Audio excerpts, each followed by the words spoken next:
Drove up from Gainesville, Texas. Took me about 2.5 days to get up here. I've done that drive a few times now. It's a beautiful drive. It's not necessarily the most fun drive, but I always look forward to getting back up here to shoe fly.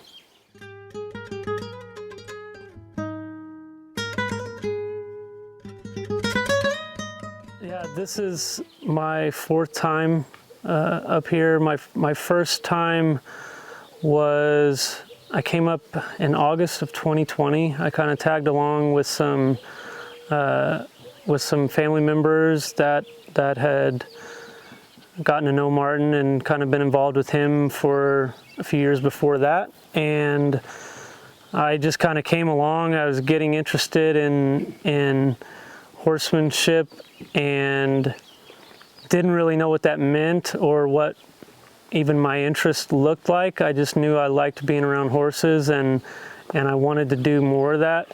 I came up here and kind of, as Martin would say, I didn't know what I didn't know, but I started to find out a few of those things that I didn't know once I got up here.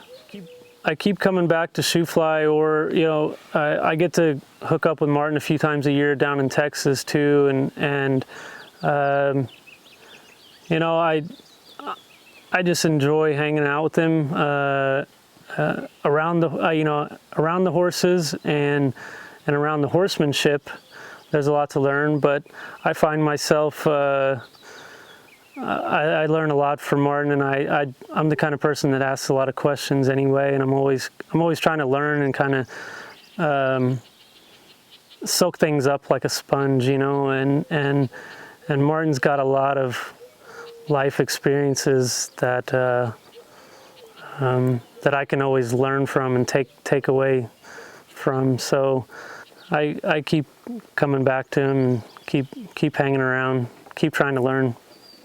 I come for the horsemanship. One of the things I'm really interested in learning about is feel and timing, and that's something I don't really feel like I have, but I've experienced it some, or there's some times where when I get in time with a horse, that feeling is so different and so good that I keep seeking it out, and I know very few people that I've been around, whether they're horsemen or clinicians, and I'm not saying I've been around a lot, but very few people have the feel and timing that Martin has on a horse. It's actually incredible to watch. It's hard to see at times, actually, because it's like magic sometimes. But if that's something I want, then I gotta seek it out from somebody who already has it, right? So that's probably what keeps me coming around Martin and what I seek out the most. And the roping kind of, that just kind of came up organically from hanging around Martin as well. I had no experience roping or anything before I got around him, but you start to see, oh, that looks pretty cool. I want to be able to do that, and so I'm getting more and more interested in roping now, and don't have near enough experience, but again, you get the feel of the calf on the end of your rope, and it's pretty exciting. It's a rush. So Martin's pretty good about pushing people out of their comfort zone, and that's been very true for me and my experiences around him, and that's usually where the learning takes place. And so it's not always fun. It's not always. It's in the word. It's uncomfortable. So, but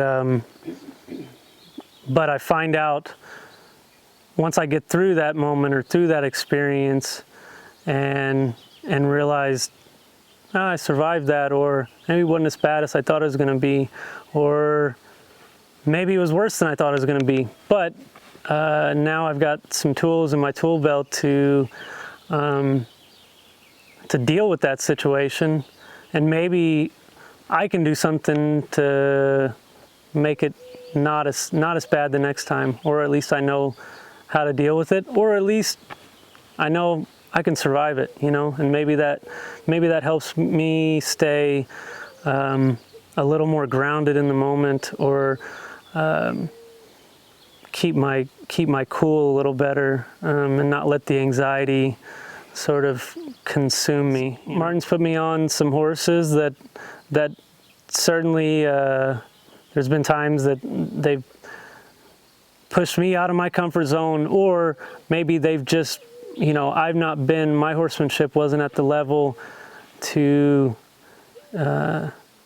maybe meet that horse where it was at, or whatever. But those have also been, they've been learning experiences, and I feel like most of the time I might not always understand why Martin's picking that horse out of the herd for me that morning, or whatever it is, but usually I think he's got an idea of what I need that day, or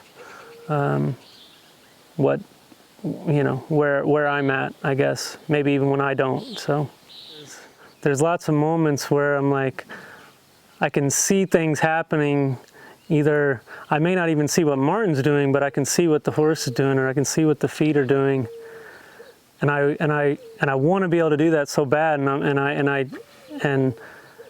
I just want him to be able, just, you know, kind of wave a magic wand, if you will, or just be like, this is how you do it.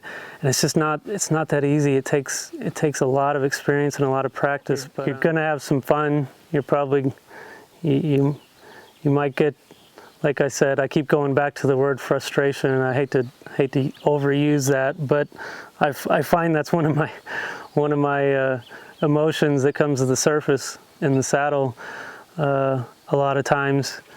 And so, and gosh, I guess I could say to people, one of the things you could get from Martin is patience. That the guy never loses his cool. He never, when he's working with a horse, it's always the same even keel approach, and that's what I have to keep striving for and searching for in myself, is to maintain that balance and that sort of get out of my own way and not get in my head and get stuck about things. So.